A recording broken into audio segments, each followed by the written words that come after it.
بسم اللہ الرحمن الرحیم۔ السلام علیکم ناظرین، آج کی اس ویڈیو میں بات کریں گے ان والدین کے بارے میں جو اپنے بچوں کو دین کی تربیت نہیں دیتے، قرآن پاک کی تعلیم نہیں دیتے۔ اکثر ہم دیکھتے ہیں کہ لوگوں کے گھروں میں قرآن پاک صرف اور صرف کسی فوتگی پر یا کسی بڑی پریشانی کے آنے پر یا گھر اور دکان کی برکت کے لیے پڑھا جاتا ہے، اور اس کے علاوہ قرآن پاک پڑھنے کا کبھی خیال بھی نہیں آتا۔ لہٰذا کبھی سوچیں کہ کیا قرآن پاک اس لیے نازل ہوا تھا کہ ہم صرف ان موقع پر پڑھ لیں؟ قرآن پاک اللہ رب العزت کی کتاب اور کلام ہے، اور ہمیں چاہیے کہ صرف اللہ کی محبت میں ہر روز قرآن پاک پڑھا کریں۔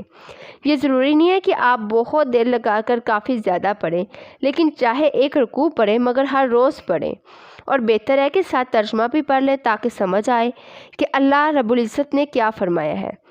اللہ رب العزت بندے سے شکوہ کرتا ہے کہ جب تمہارے محبوب کا خط تمہارے پاس آتا ہے تو تم بڑے شوق اور محبت سے اسے پڑھتے ہو اور بار بار پڑھتے ہو، اور میرا کلام تمہیں ایک بار پڑھنا بھی بوجھ لگتا ہے۔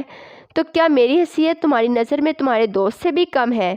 لہٰذا ہمیں ہر روز قرآن پاک پڑھنا چاہیے، اور خاص طور پر اپنے بچوں کو قرآن پاک اور دین کی تعلیم لازمی دلوانی چاہیے، کہ جو والدین اپنی اولاد کو قرآن پاک اور دین کی تعلیم نہیں دلواتے، انہیں نماز روزے کا نہیں کہتے، انہیں نیک عمل کرنے کی تلقین نہیں کرتے، ان کی اچھی اسلام سنت و احادیث کے مطابق تربیت نہیں کرتے، تو روز محشر ان کی اس معاملے میں پکڑ ہوگی اور وہ عذاب میں گرفتار ہوں گے۔